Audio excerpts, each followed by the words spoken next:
හරි අපිත් එක්ක ඉන්නවා අකිල අශාන් බවිඳු චම් චමත් ඉමල්ක ඉරේෂ් ඉසුරු කමල් ලොෂාන් රජිත රොෂාන් සමීර සිතුම් සුනෙත් කැලුම් අශෝක් චමීර රශාන්ත සචිත් හේවගේ ජොයින් වුණා. හරි ඉතිං මොනහරි දැන් අලුතෙන් කෝස් එකට ජොයින් වෙච්ච අයට දැනගන්න තියෙනවද? අද මම වෙබිනාර් එක ටොපික් එකක් ටාගට් කරලා නෙමෙයි කරන්නේ, විශේෂයෙන්ම මේ අලුත් අයට සහ පරණ අයට මොනහරි දෙයක් දැනගන්න තියෙනවා නම් හෝ මොනහරි ෆෝකාස්ට් එකක් ඕන නම් මොනහරි ප්‍රශ්නයක් තියෙනවා නම් වෙබිනාර් එකේ අහන්න පුළුවන්. ඉතින් මොනහරි ඕගලන්ට මම කතා කරන්න ඕන දේවල් තියෙනවද? ෆන්ඩමෙන්ටල් ඇනලිසිස් පැත්තේ කෝස් එකේ මොනහරි අපැහැදිලි තැනක් තියෙනවද? මොකද සමහරවිට chat කරලා ඇහුවට වඩා වොයිස් එකෙන් අහනකොට වෙබිනාර් එකකින් අහනකොට මට ඔයාලට ඒක ලයිව් ඒ කියන්නේ එක්සැම්පල්ස් එක්ක පෙන්වන්න පුළුවන්කම තියෙනවා. ඉතින් අපි රැන්ඩම්ලි ගමු බලන්න අපි ගමු රයිට් අපි ගමු බලන්න අකිලව.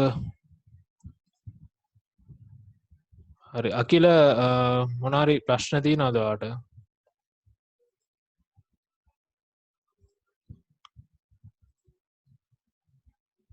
chat එකේ දාන්න පුළුවන්. එහෙම නැත්නම් ඔයාලට unmute කරලා voice එකකින් ප්‍රශ්න අහන්නත් පුළුවන්.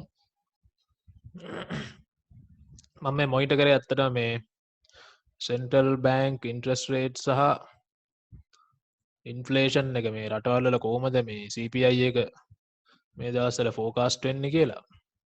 චයිනා හොඳ තැනක ඉන්නවා ඇත්තටම. චයිනා මයිනස් ගිහිල්ලා නැහැ. ඩෙන්මාර්කුත් එහෙමයි.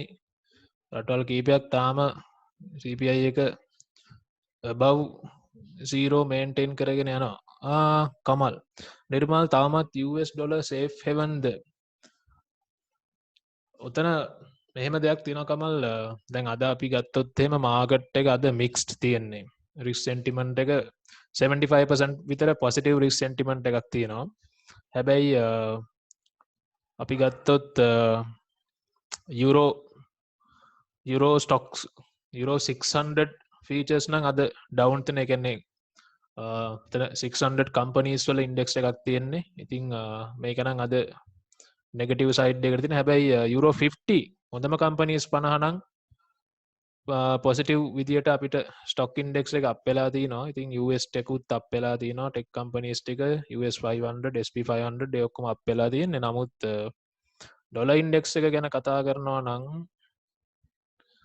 අද අපිට dollar index එකේ එහෙම risk sentiment එකත් එක්ක ලොකු down trend එකක් නැහැ නේද? මොකද මම ඩොලර් ඉන්ඩෙක්ස් එක අප්සයිඩ් තමයි මම ටාගට් කරන්නේ. මොකද ඒකට හේතුව තමයි මේ ඩොලර් ඉන්ඩෙක්ස් එක අපි ට්‍රැඩිෂනල් සේෆ් හෙවන් එකක් විදියට ගන්නෙ නැහැ. ඇත්තටම මේ ඩොලර් ඉන්ඩෙක්ස් එක මාරම ට්‍රිකි.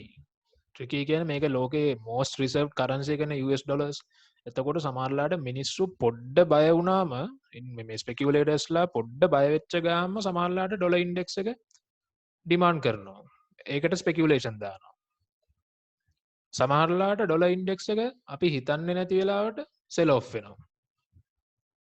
ඒකට හරිම රීසන් එක තමයි මේ සෙන්ට්‍රල් බැංක්ස් වලින් අපි දන්න ස්වැප් ලයින්ස් කියලා දුන්නා. ඒ කියන්නේ ස්වැප් ලයින්ස් කියන්නේ ෆෙඩරල් රිසර්ව් එකෙන් කිව්වා ග්ලෝබලි තියෙන සෙන්ට්‍රල් බැංක්ස් වලට ඔයාලට ඩොලර්ස් මොනාරි ඕනකමක් තියෙනවා නම් ප්‍රශ්නයක් තියෙනවා නම් මේ අපිට ඩිරෙක්ට් ඔයාලට ඩොලර්ස් මෙන්න මෙච්චරක් amount එකකින් buy කරන්න අපිට ඩිරෙක්ට් access හදලා දෙන්න පුළුවන්. අපිට රිසර්ව්ස් වලින් ඉඩ හදලා දෙන්න පුළුවන් කිසි ප්‍රශ්නයක් නැහැ කියලා. ඉතින් ඒ අර කොරෝනා මේ පැන්ඩමික් එක නිසා උදව්වක් විදිහට තමයි ඉකොනොමිස් වලට සපෝට් එකක් විදිහට තමයි ෆෙඩරල් රිසර්ව් එකෙන් ස්වැප් ලයින්ස් දැම්මේ. නමුත් ඩොලර් ඉන්ඩෙක්ස් එක ගැන කතා කරොත් මට නම් දැන් පේන්නේ ඩොලර් ඉන්ඩෙක්ස් එක ටික ටික මේ සේෆ් හෙවන් එකෙන් ඈතට යනවා. අපි දන්නවා දැන් මේ කොරෝනා කියන එක අලුත් දෙයක් නෙමෙයිනේ ලෝකෙට. මේකත් එක්ක අපි දැන් මාස 6ක 7ක තිස්සේ ජීවත් වෙනවා. එතකොට මේක අලුත් දෙයක් වෙන්නේ නැහැ. දැන් මම හිතන්නේ මාකට් එක ඕල්මෝස්ට් මේක කියන්නේ ඩයිජෙස්ට් කරගෙන තියෙන්නේ. දැන් මේක ප්‍රයිස් වෙලා තියෙන්නේ. දැන් ඉස්සරහට බලාපොරොත්තු වෙන්නේ ඉකොනොමික් රිකවරි එකනේ. ඉකොනොමි එක දැන් කොහොමද රිකවර් වෙන්නේ? ස්ටිමියුලස් එක කොහොමද සයින් වෙන්නේ? කොච්චර amount එකකින්ද? එතන අන්එම්ප්ලොයිමන්ට් එක කොහොමද? ඉන්ෆ්ලේෂන් එක පික් වෙනවද? රීටේල් සේල්ස් අප් වෙනවද? බිල්ඩින් පර්මිට්ස් එහෙම කොහොමද? ඉතින් ඔය දේවල් තමයි දැන් මාකට් එකේ ෆෝකස් එක. දැන් වැක්සින් අප්ඩේට් එකත් එක්ක මම හිතන්නේ ලොකු කොරෝනා ෆියර් එකක් නැහැ දැන්. අපි දන්නවා දැන් යුරෝප් සෝන් එකේම කොරෝනා පැතිරිලා තියෙන්නේ. දැන් පැතිරීගෙන යනවා. ජර්මනි එහෙම පොඩ්ඩක් ක්‍රිටිකල් ලෙවල් එකක තියෙන්නේ. නමුත් මේ මාකට් එකට ඒක ලොකුවට එහෙම දැනෙන පාටක් නෑ. දැන් අපි යුරෝ ඩොලර් ගත්තොත් දැන් මම නම් යුරෝ ඩොලර් තාම සෙල් සයිඩ් එකේ ඉන්නේ. මොකද මේ මම දැන් යුරෝ ඩොලර් පොඩ්ඩක් බැලුවා මේ කමියුනිටි අවුට්ලුක් එකේ තාම රීටේලර්ස්ලා සෙල් සයිඩ් එකේ ඉන්නේ. රීටේලර්ස්ලා සෙල් කරද්දි මාකට් මේකර්ස්ලා බයි කරන්න යන්නේ නැහැ.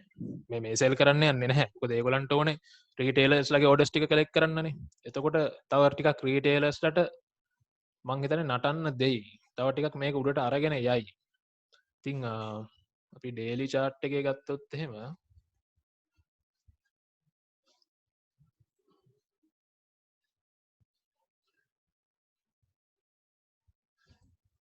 මම එක්ස්පෙක්ට් කරනවා 1880 යුරෝ බ්‍රේක් කරන එකක් නෑ කියලා යුරෝ ඩොලර්. ඊට කලින් මේක ඩවුන් වෙයි කියලා. මොකද මේ අපිට පොඩි කොන්සොලිඩේෂන් එකකුත් වගේ පේනවා මේ හරියේ. ඇත්තටම ගත්තොත් මේ රේන්ජින් වෙනවා වගේත් පේනවා අපිට මේ. කියන්නේ තාම හරි ඩිසිෂන් එකක් ගන්න බැරුව පොඩි මේක ඇත්තටම ඩිස්ට්‍රිබියුෂන් එකක් අප් ට්‍රෙන්ඩ් එකට පස්සේනේ ඇවිල්ලා තියෙන්නේ. එතකොට මේක ඩිස්ට්‍රිබියුෂන් ඒරියා එකක්. ඉතින් මෙතන පොඩ්ඩක් ප්‍රයිස් එක රේන්ජ් වෙන්න ඉඩ තියෙනවා. නමුත් මගේ ඇනලිසිස් එක ඇටියට මම එක්ස්පෙක්ට් කරනවා 1880 බ්‍රේක් කරන එකක් නැහැ කියලා. හැබැයි 1880 බ්‍රේක් කරොත් 1920 ලෙවල් එකට යන්න පුළුවන්. ඊට පස්සේ 1950 යන්නත් පුළුවන්. ඊට පස්සේ 1.20 යන්නත් පුළුවන්. හැබැයි ඒකට DXY එක වීක් වෙන්න ඕන. නමුත් කමල් අහපු ප්‍රශ්නෙට මට දෙන්න තියෙන උත්තරේ කමල් DXY එක දැන් ටික ටික මේ රිස්ක් සෙන්ටිමන්ට් එකෙන් පොඩ්ඩක් ඈතට යනවා වගේ පේනවා. මොකද අපිට අද ලොකු ඩවුන් ට්‍රෙන්ඩ් එකක් බලා ගන්න නැහැ DXY එකේ. දැන් අද මාකට් එක දැන් හරිනම් අද මාකට් එක මේ තියෙන රිස්ක් පොසිටිව් එකත් එක්ක මොකද මෙතන වැඩි හරියක් අපි ගත්ත 75% විතර රිස්ක් පොසිටිව්. එතකොට මීට වඩා ඩොලර් ඉන්ඩෙක්ස් එකේ අපි වීක්නස් එකක් බලාපොරොත්තු වෙන්න ඕන. අපි කලින් දැක්ක ඒ වීක්නස් එක. හැබැයි දැන් ඒක අපිට දකින්න නැහැ. විශේෂයෙන් දැන් US වල ඉලෙක්ෂන් අන්සර්ටනිටි එකත් අයින් වුණානේ. දැන් අර ට්‍රම්ප් ආපහු රීකවුන්ට් එකක් කියලා තියෙන නිසා දැන් ඒක යනවා. තාම හරියටම ප්‍රෙසිඩන්ට් ට්‍රම්ප් දැන් අයින් වෙන පාටකුත් නැහැනේ. එහෙම කතාවකුත් තියෙනවානේ. ඉතින් හරියටම දැන් රීකවුන්ට් එක මම හිතන්නේ තාම ඇනවුස් කරේ නැහැ. මෙතන මම ගත්තොත් එම තාම ඉලෙක්ෂන් එක ගත්තොත් එහෙම මෙතන තාම දැන් මේ තාම රීකවුන්ට් එක යනවා. මේ live coverage එක තාම Joe Biden has won the 2020 US election which while Georgia recounts and Donald Trump refuses to concede. ඉතින් තාම දැන් මේ යනවා අප්ඩේට්ස් ටික යනවා. ඉතින් ඔෆිෂියලි මම දන්නේ නැහැ දැන් ලබන අවුරුද්දේ තමයි හරියටම ප්‍රෙසිඩන්ට් වැඩ ටික ඔක්කොම අතට ගන්නෙ. ඉතින් බලමු ගොඩක් 90ක් දැන් මීඩියා වලින් ඔක්කොගෙම අනවුස් කරලා ඉවරනේ ජෝ බයිඩන් තමයි ප්‍රෙසිඩන්ට් කියලා. ඉතින් එතකොට මම හිතන්නේ දැන් මාකට් එක ආයේ මේ ඩොනල්ඩ් ට්‍රම්ප් ගැන එක්ස්පෙක්ටේෂන් එකක් මම හිතන්නේ නැහැ එයි කියලා. කොහොම වුණත් මීඩියා ගැන අවධානයෙන් ඉන්න මීඩියා තමයි මාකට් වොලටයිල් කරන්නේ. රයිට් ඊට පස්සේ නිර්මල් තාමත් US ඩොලර් සේෆ් වෙනද ඩිසෙම්බර් යුරෝපීය ආයමත් පෙප් එකක් දෙනවලු යුරෝ ස්ට්‍රෝං වෙයි නේද? ඔව් පෙප් දුන්නොත් නම් ෂෝට් ටර්ම් ස්ට්‍රෝං වෙයි. ඉතින් මොකද ඉකොනොමි එක රිකවර් කරන්නනේ ඔක කරන්නේ. ඒක නිසා මේ ඒක තමයි මම කිව්වේ 18.80 තමයි මම ටාගට් කරන්නේ.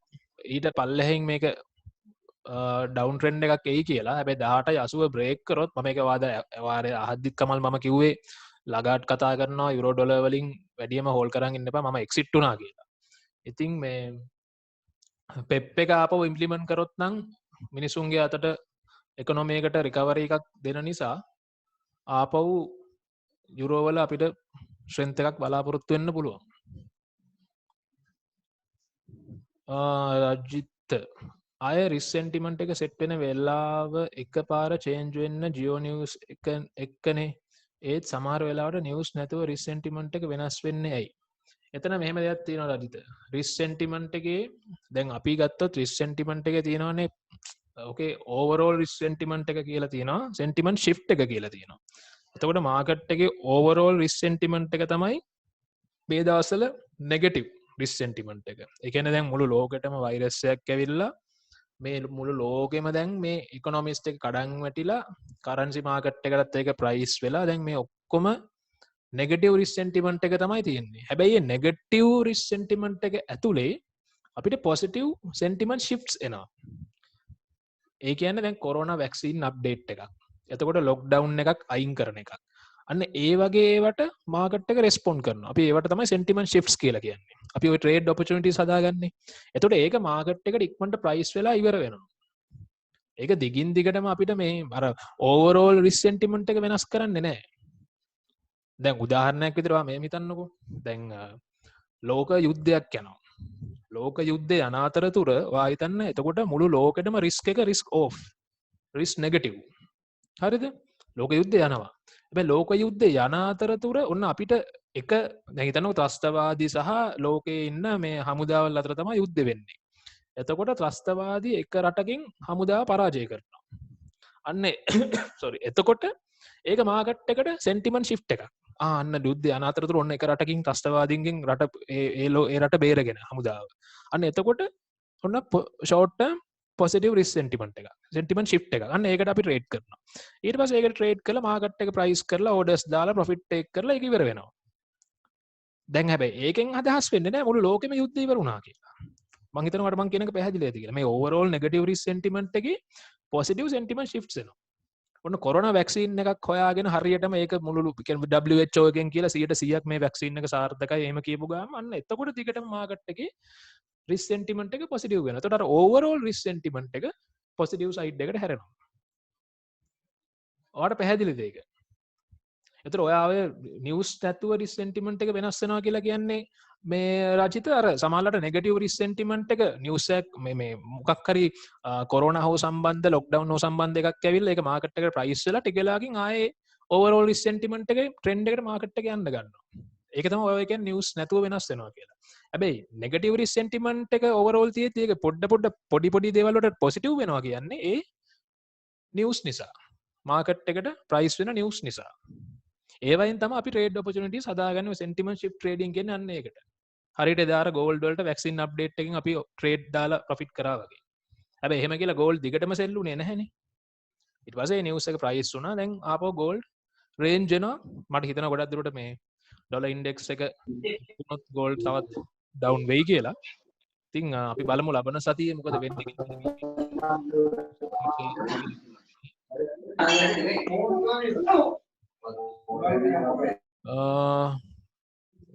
රයිට් ඊට පස්සේ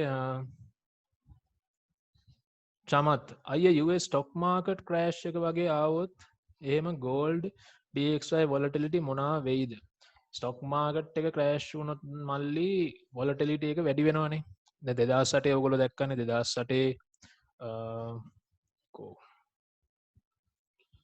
2008 ආවනේ US economic crisis එක. එතකොට 2008 තමයි ලොකුම්ම වික්ස් එක ආවේ.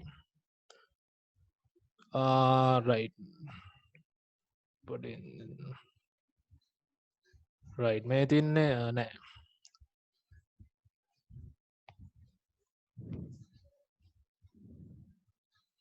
හරි 2008 මේ තින්නේ වොලටිලිටි එක අප් වෙලා තිනවා 2008 96 වලට. හැබැයි තාමත් කොරෝනාවත් ඒ ලෙවල් එකට මම මේ දෙක මාක් කරගත්තා. 2008 US economic crisis එකෙන් වික්ස් එක 96 වලට ඇවිල්ලා තියෙනවා. ඒ තරම් මිනිස්සු පැනික් වෙලා තියෙනවා. ඒ තරම් මාකට් එකේ ෆියර් එක ඇවිල්ලා තියෙනවා. නමුත් කොරෝනා වලටවත් බැරි වෙලා තියෙනවා ඒ තරම් මාකට් එක බය කරන්න. කොරෝනා ආවත් මාකට් එක ගිහිලා තියෙන 85 ලෙවල් එකට වික්ස් එක. හැබැයි 2008 ෆයිනෑන්ෂල් ක්‍රයිසිස් එකට ගිහිල්ලා තියෙනවා 96 වලට. ඉතින් එතකොට කොරෝනා ඇත්තටම මහා ලොකු දෙයක්ුත් නෙමෙයි. ඊට වඩා 2008 ක්‍රයිසිස් එක වැටිලා මේ වැදිලා තියෙන මාකට් එකට සැරටම. ඉතින් ඒක නිසා ස්ටොක් මාකට් එක ක්‍රෑෂ් වුණොත් මම හිතන්නේ ඒක මාකට් එකට ලොකු රිස්ක් ඔෆ් එකක් වෙනවා. මොකද ඇත්තටම කියනවා ස්ටොක් මාකට් එකෙන් මේ හැමදේම වෙන්නේ. කරන්සිස් වලිනුත් ඇති වැඩක් නැහැනේ. කම්පැනිස් ටික වෙහිලා ගියොත් එimhe අපි මොනා කරන්නද? කරන්සිස් දිහා බල බල ඉන්නද? ඉතින් මේ ස්ටොක් මාකට් එක තමයි ඇත්තටම කියනවා ඉකොනොමි එක. ස්ටොක් මාකට් එක හෙල්දි තියෙන්න ඕනේ ලෝකේ හැමදේම වෙන්න. ස්ටොක් මාකට් එක ක්‍රෑෂ් වෙගෙන ගියොත් එහෙම ටිකක් කල් ගිහලා කරන්සි මාකට් එකත් ක්‍රෑෂ් වෙලා යනවා. මොකද කරන්සි සර්කියුලේෂන් එක වෙන්නේ ස්ටොක් මාකට් එකෙන්නේ. කම්පැනි එකක් රන් වෙනවා, මිනිස්සු වැඩ කරනවා, ඒ ප්‍රොඩක්ට්ස් විකිනෙනවා, පඩි ගන්නවා, ඒ පඩි වල සල්ලි මිනිස්සු ඉකොනොමි එකට වියදම් කරනවා, කනවා බොනවා, ක්ලබ් යනවා, පාටි යනවා, මරක්කු ටිකක් බොනවා. ඉතින් මිනිස්සුන්ට ජොබ් එක නැති වුණොත් එහෙම කම්පැනි වැහිලා ගිහිල්ලා මිනිස්සුන්ට වියදම් කරන්න සල්ලි කොහෙද? එතකොට කරන්සි මාකට් එකත් නිකම්ම කඩන් වැටෙනවා. එතකොට volatility එක මල්ලි වැඩි වෙනවා. volatility එක හොඳටම වැඩි වෙයි stock market crash එකක. හැබැයි මම හිතන්නේ නැහැ stock market crash එකක් දැන් ඒ 2008 ආවා වගේ එකපාර එයි කියලා. මොකද ඒකට හේතුව තමයි දැන් central bank policy update කරලා ඒගොල්ලෝ ඒ විදිහට economic recovery plans ගහලා ඒ දේවල් මම හිතන්නේ ගොඩක් දුරට හදාගෙන තියෙන්නේ. ඉතින් දැන් ඒ වගේ දෙයක් වෙයි කියලා ගොඩක් දුරට අපිට හිතන්න අමාරුයි. නමුත් මට 100%ක් කියන්න බෑ. අශෝක් දිල්ෂන් අයියේ එහෙම පෙප් ආම කරන්සි සප්ලයි එක වැඩි වෙන නිසා යුරෝ වීක් වෙන්න බැරිද? මේ මල්ලි කලින් පාර දැන් ඔය පෙප් කියන්නේ නිකන් ෆිස්කල් සපෝට් එකක් වගේ දෙයක් නේ. එතකොට ඕක මම අර ඩොලර් ඉන්ඩෙක්ස් එකට වුණා වගේ ඕක දෙපැත්තටම වෙන්න පුළුවන්. පෙප් වලින් මිනිසුන්ගේ ස්පෙන්ඩින්ග්ස් නේ වැඩි කරන්නේ, වියදම් කරන එක වැඩි කරනවා. එතකොට ඉන්ෆ්ලේෂන් එකට ඒක හේතු වෙනවා නම් කරන්සි එක ඩිමාන්ඩ් වෙනවා. ඉන්ෆ්ලේෂන් එකට හේතු වෙනවා නම් කරන්සි එක ඩිමාන්ඩ් වෙනවා. දැන් ඕල්රෙඩි ඉකොනොමි එක වැටිලා තියෙද්දි කරන්සි එක කොහොමත් වීක් නේ. එතකොට පෙප් වගේ එකක් ෆිස්කල් සපෝට් එකක් දෙන්නේ මිනිස්සුන්ට වියදම් කරලා කාලා බීලා ජීවත් වෙන්න. අඩුම ගානේ අත්‍යවශ්‍යම දේවල් ටික හරි කරගන්න. නමුත් එතකොට දැන් වීක් වෙලා තියෙන කරන්සි එකට කොහොමත් අර වගේ පොඩි සේල් ලයින් එකක් දෙනකොට ඒක ඉකොනොමි එක බූස්ට් කරන්නනේ දෙන්නේ. එතකොට සමහරට ස්පෙකියුලේටර්ස්ලා හිතන්න පුළුවන් හරි ඉකොනොමි එක බූස්ට් කරන්න මොන්න මුම් දැන් පෙප් ඉම්ප්ලිමන්ට් කරනවා. පෙප් එක ඊට පස්සේ ආම මිනිස්සු වියදම් කරයි. පොඩ්ඩක් හරි රීටේල් සේල්ස් අප් වෙයි. මිනිස්සු කාලා බීලා ඉන්න ගනි. එතකොට ඇට්ලීස්ට් සෙන්ට්‍රල් බැංක් පොලිසි එක හරි ඔන්න හෝල්ඩ් වෙන්න පුළුවන්. මිනිස්සු කොහොම හරි සර්වයිව් වෙනවානේ.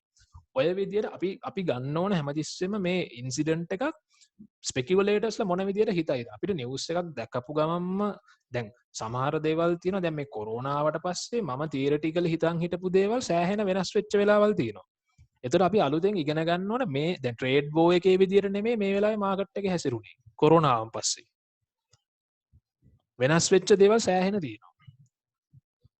ඒක නිසා අපි ඒ අදාළ ඉන්සිඩන්ට් එකත් එක්ක මාකට් එක මූව් වෙන්නේ කොහොමද කියලා ඉස්සෙල්ලා ස්ටඩි කරන්න ඕන. මොකද අපි දන්නේ නැහැනේ ඉන්වෙස්ට්මන්ට් බැංක්ස් ගන්න ඩිසිෂන්ස් මොනවාද? ඒගොල්ලෝ කොහොමද සප්ලයි ඇන්ඩ් ඩිමාන්ඩ් එක ඇඩ්ජස්ට් කරන්නේ? ඒගොල්ලෝ කොහොමද ස්ප්‍රෙඩ් එක ඇඩ්ජස්ට් කරන්නේ? ඒගොල්ලන්ගේ ඕඩර් ෆ්ලෝ එක කොහොමද වෙන්නේ? අපි දන්නේ නැහැ. එතකොට අපි ඒක පොඩ්ඩක් ඩයිජෙස්ට් කරලා බලන්න ඕන. ඉන්සිඩන්ට් එකක් වෙච්ච දැන් හිතන්නකෝ ලෝක යුද්ධයක් ආවා කියලා. ලෝක යුද්ධ එහෙමත් කතාවක් කියනවනේ. තුන්වන ලෝක යුද්ධයක් එනවා කියලා. තුන්වන ලෝක යුද්ධයක් ආවොත් එහෙම දැන් අපි පණ පිටින් හිටියොත් අපේ රටවල් වලට දෙයනේ කියලා කිසිම කරදරයක් උනේ නැත්තම් අපි එතකොට බලනවා ඉස්සෙල්ලා මොකද මාකට් එකට වෙන්නේ. මාකට් එක මොන විදියට රෙස්පොන්ස් කරන්න මේකට. ස්පෙකියුලේටර්ස් මොකද්ද කරන්නේ? එකපාර වික්ස් එක අප් වෙනවා ඩොලර් එක සේෆ් හෙවන් වෙයිද? ඩොලර් එක එහෙම නැත්තම් තව සෙල් ඔෆ් වෙයිද? ට්‍රැඩිෂනල් සේෆ් හෙවන් මොකද වෙන්නේ? ට්‍රැඩිෂනල් සේෆ් හෙවන් මේ විදියටම තියෙයිද? ඒ විදියටම ඩිමාන්ඩ් එක එයිද?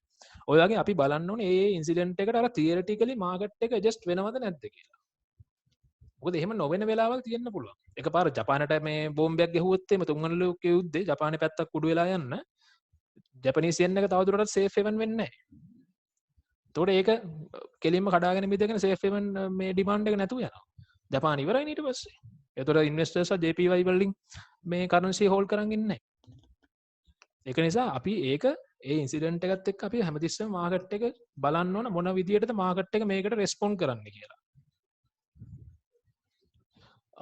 සිතුම් බැංක් ඇනලිසිස් වලට කවදා ට්‍රේඩ් කරන්න එපා මේ රයිට් හොඳයි ඔය එක මතක් කරපු එක සිතුම් මේ ඕකට මම කාලයක් පාවිච්චි කරන්නේ EFX Plus කියලා එකක්. හරිද? මේ EFX Plus කියන්නේ මේ පණ්ඩිත සෙට් එකක් මේකේ ඉන්නේ. හරිද? මේක ගෙවන්න ඕන ඇත්තටම. මේක මම කාලයක් තිස්සේ මම මේ ඔය බෑන්ක් මට පුදුම අමාරුවක් තිබ්බ ඔය මේ බෑන්ක් ඇනලිසිස් ෆලෝ කරන්න. ඉතින් මේගොල්ලෝ මේ කියනවා මේ JP Morgan එතකොට මේ City Bank Goldman Sachs මේ වගේ අයගේ ඇනලිස්ට්ලා තමයි මේගොල්ලෝ ගාව ඉන්නේ කියලා. එතකොට ඒ ඇනලිස්ට්ලාගේ බෑන්ක් අයිඩියාස් මේගොල්ලෝ මේ EFX Plus එක ඇතුලේ දානවා. රයිට් දැම්මට පස්සේ ඒගොල්ලෝ කියනවා AUD USD මෙහෙම වෙනවා. මෙන්න මේ විදිහට තමයි. දැන් අර මේ ෆයිනෑන්ෂල් සෝස් එකේ දෙන්නේ ට්‍රේඩ් අයිඩියාස් වල. දැන් මේ දෙන්නේ ඉන්ස්ටිටියුෂනල් ක්‍රෙඩිට් ඇග්‍රිකෝල් ලගේ ක්‍රෙඩිට් ඇග්‍රිකෝල් ලගේ දැන් මේ දීලා තියෙන්නේ ලොන් යුරෝ USD දාට ටාගට් 1.22 මෙහෙම දාලා මේගොල්ලෝ දෙනවා මේ ස්ටොප් ලොස් එකක් දෙනවා 1.17 කියලා. මුන්ගේ මේ ස්ටොප් ලොස් එක 90ක් හිට් වෙනවාම තමයි. මේ මුන් මේ දෙන ස්ටොප් ලොස් එක ටාගට් එකට යන්න ඉඩ කඩ තියෙනවා. හැබැයි මේ මුන්ගේ ස්ටොප් ලොස් එක 90ක් මාකට් එක හිට් කරනවා. මොකද දන්නවද මම කියන්නේ බැංක් අයිඩියා වලට ට්‍රේඩ් කරන්න එපා කියලා. බැංක්ස් බොරු කියන්නේ නැහැ. හැබැයි බැංක්ස් මේ දෙන එන්ට්‍රි ටාගට් ස්ටොප් ලොස් නම් පට්ට බොරු. මොකද දන්නවද ඒකට හේතුව? උන්ට ඕනේ රීටේල් ට්‍රේඩර්ස් ලගේ මයින්ඩ්සෙට් එක වෙනස් කරලා මෙන්න මේ ලෙවල් වලින් රීටේල් ට්‍රේඩර්ස්ලට ස්ටොප් ලොස් තියවන්න, ටේක් ප්‍රොෆිට් තියවන්න එන්ට්‍රි එක අරගන්න. ඒතර ලෝකෙම ඉන්න EFX සබ්ස්ක්‍රයිබර්ස්ලා, එතකොට දැන් මේ ෆයිනෑන්ෂල් සෝස් සබ්ස්ක්‍රයිබර්ස්ලා, Forex Live සබ්ස්ක්‍රයිබර්ස්ලා අතරේ මෙන්න මේ ට්‍රේඩ් එක ෂෙයා වුණාම බැංක් ට්‍රේඩ් එකක් කිව්වම කට්ටියම කොර වෙනවනේ. කට්ටියම මාර විදියට නිකන් ලොකුවට ගන්නවා. බැංක් එකක් කියන්නේ බැංක් ට්‍රේඩ් එකක් උන්ට වරදින්න විදියන්නේ. ඕම කියලා හිතාගෙන කට්ටිය දෙයියනේ කියලා ඔක්කොම මේ ට්‍රේඩ් එක අරගන්නවා. දැන් අර අපේ උනත් ඔලුවට දාන්නේ බැංක් ට්‍රේඩින් කියලා කිව්වම ඉන්ස්ටිටියුෂනල් ට්‍රේඩ් එකක් කියන්නේ පට්ට ඇකියුරේට් මාර සක්සස් එකක් තියෙනවා. උන්ගේ ඉන්නේ හොඳම ඇනලිස්ට්ලා ඕ විදියටනේ. අපිත් ඒක ඔළුවේ තියාගෙන මේක ගත්තම මොකද මේ ඉන්ස්ටිටියුෂන්ස් තමයි ඇත්තටම මේ මාකට් එකේ ඉන්න කී ප්ලේයර්ස්ලා. එතන මේගොල්ලෝ මොකද කරන්නේ? මෙන්න මේ ඕඩර් එක මෙයා කරාම කොහොමද බ්‍රෝකර්ස්ලාගේ හර අපේ entry and exit points, අපේ take profit orders ඔක්කොම මේ ඉන්ටර් මාකට් එකේ access කරන්න පුළුවන්. trading audit වලදී මෙයා කොහොමද නිකම්ම monitor වෙනවා. market manipulation වෙන්නේ ඒකනේ. නැත්නම් කොහොමද stop loss hunt කරන්නේ? මම ඒකයි කියන්නේ නිතරම stop loss තියද්දි hunt කරන්න බැරි වෙන ලොකු pips ගානකින් තියන්න. stop loss hunt වෙන්නේ ඒක බ්‍රෝකර්ස්ලා අපේ orders ඔක්කොම එළියට දෙනවා. බ්‍රෝකර්ස්ලා ජීවත් වෙන්න බෑ. නැත්නම් මොකද retail traders ලා රීටේල් ට්‍රේඩර්ස්ලා අරන් තියෙන ලික්විඩිටි එක වැඩි කරගන්න. සල්ලි මාකට් එකට ඇදලා ගන්න. උන්ගෙන් අපි ගන්න සල්ලිම Wall Street wolf of Wall Street බලන්නකො. මොකක්ද ඒක කියන්නේ අන්තිමට? අපි දෙන ප්‍රොෆිට් එකම කොහොම හරි උඹ කස්ටමර්ගෙන් අපි ළඟටම ආයෙ ගන්න ඕනේ. ඒක තමයි උඹේ ජොබ් එක වෙන්න ඕනේ. ඉතින් ඒ මූවි එක බැලුවා නම් ඕගොල්ලෝ දන්නවා කන්සෙප්ට් එක. දැන් බැංක්ස් කරන්නේත් මෙතන ඒකයි. දෙනවා ෆෝකාස්ට් එකක්. මෙන්න අපේ ෆෝකාස්ට් එක ඕගොල්ලෝ මේකට ට්‍රේඩ් කරන්න. මේක අපේ ඇකියුරේට් රැෂනල් එකත් එක්ක දෙනවා. රයිට් මේ ට්‍රේඩ් එක ගන්න. ලෝකෙම අපි හිතමු ට්‍රේඩර්ස්ලා මිලියන 5ක් ওই ට්‍රේඩ් එක ගත්තා කියලා. ওই මිලියන 5ම ලොස් වෙනවා කියන්නේ මාර ප්‍රොෆිට් එකක් තියෙනවා මේ ෆෝකාස්ට් එකෙන්. ඔය මිලියන 5ම ස්ටොප් ලොස් තියෙනවා. මොකද ලෝකේ ඉන්න හැම ට්‍රේඩර්ම ෆන්ඩමෙන්ටල්ස් දන්නේ නැහැ. බොහොම අඩු පිරිසක් තමයි ෆන්ඩමෙන්ටල් ඇනලිසිස් දන්නේ. දැන් මම ජීවිතේට මේ EFX Plus එකේ මම ට්‍රේඩ් කරා මාස 3ක් සබ්ස්ක්‍රයිබ් කරලා. ට්‍රේඩ් දුන්නොත් එහෙම මාසයකට 10ක්, ඒ 10න් 7ක්ම ලොස්. 7ක්ම ලොස් කියන්නේ ඒ 7ේම ස්ටොප් ලොස් හිට් වෙනවා. හැබැයි ඒ ස්ටොප් ලොස් උත් හිට් කරලා මාකට් එකට අපි 50ක් 100ක් විතර ගිහිල්ලා තමයි උන්ගේ ටාගට් එකට යන්නේ. ඒතර ඔයාට එකක් ස්ටොප් ලොස් නැතුව ට්‍රේඩ් කරන්නත් පුළුවන්. අනිත් එක තමයි මාකට් එක ඒ ටාගට් එකට ආවේ නැත්නම් ඔයාට එතකොට ට්‍රේඩ් එක එක්සිට් වෙන්න වෙන්නේ සෑහෙන ලොස් එකකින්. අයියෝ ට්‍රේඩ් එක හෝල්ඩ් කරන් ඉඳලානේ. ඒක නිසා මම හැමතිස්සෙම ඕගලන්ට කියන්නේ කවදාවත් මීඩියා වලට රැවටෙන්න එපා. දැන් ඔය සමහරලාට මීඩියා වල කියනවා නේද මේ ගෝල්ඩ් ෆෝකාස්ට් කියලා නිකන් ගහන්නකෝ. ගෝල්ඩ් ෆෝකාස්ට් කියලා. ගෝල්ඩ් ෆෝකාස්ට් එක මේ FX Empire මේ දෙනවනේ මේ ගෝල්ඩ් ඇට්‍රැක්ට් සපෝට් ගෝල්ඩ් 2200ට යන්න පුළුවන්. මෙහෙ යන්න පුළුවන්. මේ දැන් මේ 1850 සපෝට් මේ ඔක්කොම වෙච්ච දේනේ කියන්නේ. හරිද? මේ මාකට් එකේ වෙලා තියෙන දේ තමයි මේ කියන්නේ. මේ සිම්පල් ටෙක්නිකල් ඇනලිසිස් දෙන්නේ. ඉතින් ඔයාගේ ආටිකල් බලන මිනිස්සු ගොඩක් ඉන්නවා ලෝකේ. ඉතින් මේගොල්ලෝ මේ විදිහට බලලා මේගොල්ලෝ කිව්වොත් මා ගෝල්ඩ් 2000ට යනවා කියලා ඒ මිනිස්සු හරියට ඒ දේ විශ්වාස කරනවා. මොකද මේ FX Empire කියන්නේ සාමාන්‍ය reputed financial articles දාන site එකක්. ඒතකොට ඒකේ කියනවා කියන්නේ මේ මාකට් එක ගැන ලොකු knowledge එකක් නැති මිනිස්සු මේක විශ්වාස කරනවා. මේ අර ආටිකල් එකෙත් දාලා දින ගෝල්ඩ් 1850ට යනවා කියලා. ඒක නිසා මේ ගෝල්ඩ් 2000ට යනවා කියලා දැම්මම බයි කරන්න ඕන. අන්තිමට එහෙම ඔක්කොම බයි කරාට පස්සේ ඕඩර්ස් ටිකත් කලෙක්ට් කරගෙන බ්‍රෝකර්ස්ලාගෙන් ඉන්ටර් මාකට් ඩීටේල්ස් ටිකත් ඔක්කොම මේ ඉන්ටර් මාකට් නෙට්වර්ක් එකේ තියෙන ඕඩර්ස් ටික ඔක්කොමත් මේගොල්ලෝ බලාගෙන ගෝල්ඩ් ගෙනිනවා සෑහෙන පල්ලෙහාට. අර 2000 වෙනකම් බයි කරපු මිනිස්සුන්ගේ account එක හින්දනකම්ම හෝ මාජින් කෝල් එක එනකම්ම හෝ ස්ටොප් ලොස් එක හිට් වෙනකම්ම මාකට් එක පල්ලෙහාටම අරන් යනවා. උන්ගේ තියෙන ලික්විඩිටි එක දාලා පල්ලෙහාටම අරන් යනවා. අරන් ගිහලා ඔක්කොම ලොස් කරලා ඒ මිනිස්සුන්ගේ සල්ලි ටික තාපව ඉන්ටර් මාකට් එකට අරගෙන ඉවරලා අන්න ලොකු වොලියුම් එකකින් ඕඩර් එකක් දානවා. ඒක නේද ගොඩක් වෙලාට අපි ලොස් වුණාට පස්සේ අපි බැලුවම ආයේ මාකට් එක කඩාගෙන මිදගෙන අපේ පැත්තට ට්‍රෙන්ඩ් එක ගිහිල්ලා තියෙන්නේ. අපිට ඒ වෙලට හිතෙන්නේ ෂික් අපරාධේ මගේ ස්ටොප් ලොස් එක හිට් කරපු ගාම මාකට් එක ගියානේ අනිත් පැත්තට කියලා. ඒක නිසා කවමදාවත් මේ ෆෝකාස් වලට ට්‍රේඩ් මේ බෑන්ක් අයිඩියාස් වලට ට්‍රේඩ් කරන්න යන්න එපා. මොකද ඒක තමයි කරන්න පුළුවන් ලොකුම මෝඩක. මං හිතන සිතුම වාට පැහැදිලි ඇති කියලා හැමතිස්සෙම තමන්ගේ ඇනලිසිස් එකට ට්‍රේඩ් කරන්න මේ වයින් අදහසක් ගත්තට මේ ට්‍රේඩ් ගන්න යන්න එපා. රශ්මික ජයරත්න ඇමරිකාවේ ජනාධිපතිවරණය ගැන ටිකක් පැහැදිලි කරනවද අයියා බයින් දිනුවත් ට්‍රම්ප්ද ජනවාරි වෙනකන් ජනාධිපති එතකොට මේ දවස්වල ට්‍රම්ප්ගේ තීරණ මාකට් එකට ඔය දැන් මේමනේ මල්ලි මතකනේ අපේ කලින් ජනාධිපතිවරණයේදී අපේ අලුත් ජනාධිපති ආවම අපිට නොවැම්බර් මාසේ වගේ ජනාධිපති පත් කරගත්තට එයාට ලබන අවුරුද්ද වෙනකන් ඉන්න උනානේ කලින් ජනාධිපතිගේ දූර කාලය ඉවරනකම්. ඉතින් ඒ වගේ දැන් ලබන අවුරුද්දේ ජනවාරි වෙනකන් කියලා තමයි ඒගොල්ලෝ කියන්නේ. එතකන් ට්‍රම්ප් ඉන්නවා. හැබැයි මෙහෙම එකක් තියෙනවා. ජනාධිපතිකම නැති වුණාට පස්සේ මොන ටෝක් දුන්නත් වැඩක් නැහැ. කරන්න පුළුවන් දෙයක් නැහැනේ. යනවා කියලා දන්නවනේ. ඒක නිසා එයාට බලය තිබ්බට එයාගේ බලය ලබන ජනවාරි මාසෙන් ඉවර වෙනවා. එතකොට එයා කියන දේවල් මාකට් එකේ සත පහකටවත් ගණන් ගන්නෙ නැහැ. හැබැයි එයාට මෙහෙම කරන්න පුළුවන්. ට්‍රම්ප්ට පුළුවන් මාකට් අන්සර්ටනිටි එක ඇති කරන්න. එකපාර ට්‍රම්ප් කිව්වොත් එම නෑ මම යන්නේ නෑ මම කොහොමත් මේ සීට් එකෙන් යන්නේ නෑ මම මේ වංචාවක් කරලා මාව පැරැද්දුවේ මට ආයේ රීඑලෙක්ෂන් එකක් ඕනේ මට ආයේ තව රීකවුන්ට් එකක් ඕනේ මම නඩු දානවා මම මේ පුටුවෙන් යන්නේ නෑ අන්න එහෙම වුණාම මොකද වෙන්නේ පොලිටිකල් අන්සර්ටනිටි එකක් එනවා. පොලිටිකල් අන්සර්ටනිටි එක ආවම පස්සේ මාකට් එක ආයේ වොලටයිල් වෙන්න ඉඩ තියෙනවා. ඒ එතකොට ඉකොනොමි එක පිස්සු නටන්න ගන්නවනේ. ඉකොනොමි එක පිස්සු නටන්න ගන්නවා. එතකොට ඒක ඩේන්ජරස්. අන්න ඒ වගේ දෙයක් වුණොත් නම් ඩොලර් ඉන්ඩෙක්ස් එක ස්ට්‍රෝං වෙන්න පුළුවන්. අන්සර්ටනිටි එක ආව ගාම ඩොලර් ඉන්ඩෙක්ස් එක අප් වෙනවා. ඒක නිසා පොඩ්ඩක් පරිස්සමෙන් ඉන්න ඕනේ. මොකද මේ අපි දන්නේ නැහැ හරියටම මොකද්ද ලෝකෙ ඉස්සරහට වෙන්න යන්නේ කියලා. අපි ෆන්ඩමෙන්ටල් ට්‍රේඩර්ස්ලා විදිහට අපි කරන්නේ දැන් තියෙන ඉන්සිඩන්ට් එක ඇනලයිස් කරලා ඒකේ ඩේටා ටික ඇනලයිස් කරලා අපේ ට්‍රේඩ් ඔපචුනිටි එක හදාගන්න එක මිසක් ටෙක්නිකල් ට්‍රේඩර්ස්ලාගේ ඉස්සරහට අංජනම් බලන එක අපිට කරන්න බෑ. දැන් අපි ඉකොනොමි එකක් වුණත් අපි ඇනලයිස් කරන්නේ දැන් තියෙන ඩේටා වලින්නේ. දැන් අපි ඔය මොන ඩේටා ඇනලයිස් කරත් ආයේ ලබන අවුරුද්දේ තව අලුත් වෛරස් එකක් ආවොත් එimhe කොරෝනා වගේ වෙනස් එකක් දරුණු එකක් සම්පූර්ණ මාකට් එක වෙනස් වෙනවා. ඒතර අපිට සිද්ධ වෙනවා ඒ වෛරස් එකේට හැටියට මාකට් එක රෙස්පොන්ඩ් කරන්නේ කොහොමද ඉකොනොමික් ආයේ ඉකොනොමික්ස් කඩා වැටෙන්නේ කොහොමද කියලා ස්ටඩි කරලා ඇනලයිස් කරන්න. ඊළඟට ෆින්විස් එක විදිහට බලන හැටි පොඩ්ඩක් කියලා දෙන්න අයියා. මං හිතන්නේ බුද්ධික විනාඩි 4යි තියෙන්නේ. ෆින්වික්ස් එකේ ඩේටා බලන හැටි මම කෝස් එකේ කතා කරනවා. ඔයාට මේ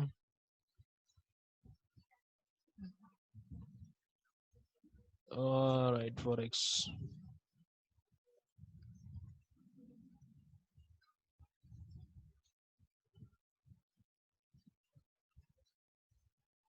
ඉරේෂ් අහනවා ඩෙක් ඩිසෙම්බර් වල මල්ලි ට්‍රේඩ් කරන්න යන්න නැත්නම් හොඳයි මොකද ලික්විඩිටි අඩුයිනේ. ලික්විඩිටි එක අඩු නිසා අපේ ට්‍රේඩ්ස් මාර විදියට මේ රේන්ජ් වෙන්න පුළුවන්. ට්‍රේඩ් එක ගොඩාක් හෝල්ඩ් කරන් ඉන්න පුළුවන්. ස්ප්‍රෙඩ් එක වැඩි වෙනවා, ස්වැප් එක වැඩි වෙනවා. නිකන් බොරු ගෙවීම් අපිට අනවශ්‍ය ගෙවීම් කරන්න ට්‍රේඩ් කරන්න බැරි නෑ පුළුවන්. ඕනෙම නම් කරන්න. මම ගොඩක් දුරට නොවැම්බර් 25 26 වගේ ඉඳන් මේ මගේ අර නිකන් පොඩි ට්‍රේඩින් කරන්න ස්විංగ్ ට්‍රේඩින් නම් මම ගොඩක් දුරට නවත්තනවා.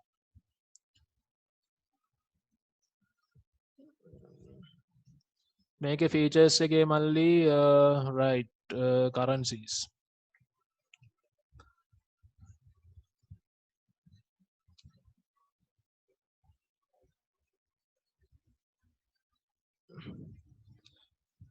මේක මම කෝස් එකේ මේක මේ විදිහටම කතා කරනවා මේ බුද්ධික.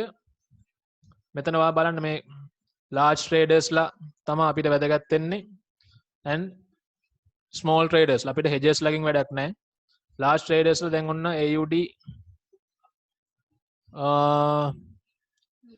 0 වගේ level එකේ ඉන්නේ. trend change එකක් වෙන්න පුළුවන් ගොඩක් දුරට. ඉතින් මෙතන ඔයාලට බලන්න පුළුවන් ඩිරෙක්ෂන් එක මේ තියෙන්නේ ෆියුචර්ස් කොන්ට්‍රැක්ට්ස් ටික. ෆියුචර්ස් කොන්ට්‍රැක්ට්ස් දැනට නම් 0 level එකේ තියෙන්නේ large traders ලා. ඒ කියන්නේ ඒගොල්ලෝ තාම ෆියුචර්ස් කොන්ට්‍රැක්ට්ස් හරියටම ඩිරෙක්ෂන් එකක් ඩිසයිඩ් කරලා දාලා නැහැ. සමහර විට year end එක නිසා වෙන්න පුළුවන්. කොහොම වුණත් ඔස්ට්‍රේලියන් ඩොලර් එක අප් වෙන්න ඉඩ කඩක් තියෙනවා කොරෝනා වැක්සින් එක දිගටම ප්‍රයිස් වුණොත්. ෆිබෝ ගැනත් පොඩ්ඩක් කියලා දෙන්නකෝ රයිට්. ඉතින් මේක මම කතා කරනවා මේ කවුද බුද්ධික කෝස් එකේ මම ඔයාලට මේ ටිකම කතා කරනවා. අපි පොඩ්ඩක් ෆිබෝ ගැන බලලා ඉමු. ෆිබෝ වල ලොකු මැජික් එකක් නැහැ. හරිම සරලයි.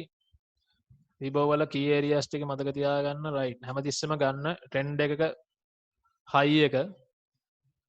හරිද?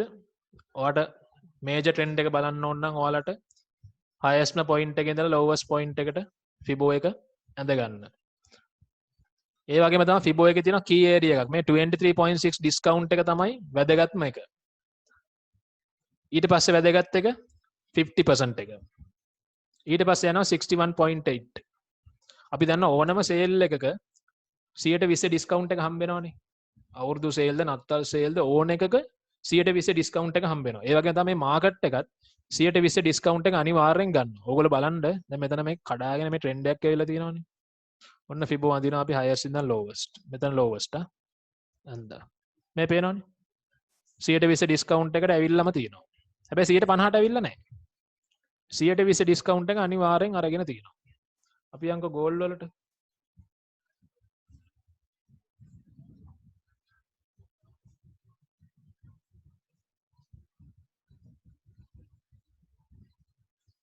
right ඔන්න ගෝල්ඩ් ලොකු ඩවුන් ට්‍රෙන්ඩ් එකක් ආවා. highest point එකේ ඉඳලා lowest point එකට අඳිනවා. මේ 120 ඩිස්කවුන්ට් එක අනිවාර්යෙන් අරගෙන තියෙනවා. 120 ගන්නවම තමයි මාකට් එක. ලොකු ට්‍රෙන්ඩ් එකක් ආවොත් එimhe 120 ගන්නවා. හැබැයි 150 තාම අරන් නැහැ. තමාර පිට මේ අප් වෙන්නේ 150 ගන්න වෙන්න පුළුවන්. හරියට මේ ට්‍රෙන්ඩ් එකෙන් 50% ඩිස්කවුන්ට් එක. ඊට පස්සේ අරගෙන තව සෙල් වෙන්නත් පුළුවන්. ඇත්තට මට ටයිම් එක මදි වෙනවාද මේ ෆිබෝ කලින් මතක් කරන්න පොඩ්ඩක් කතා කරන්න තිබ්බා.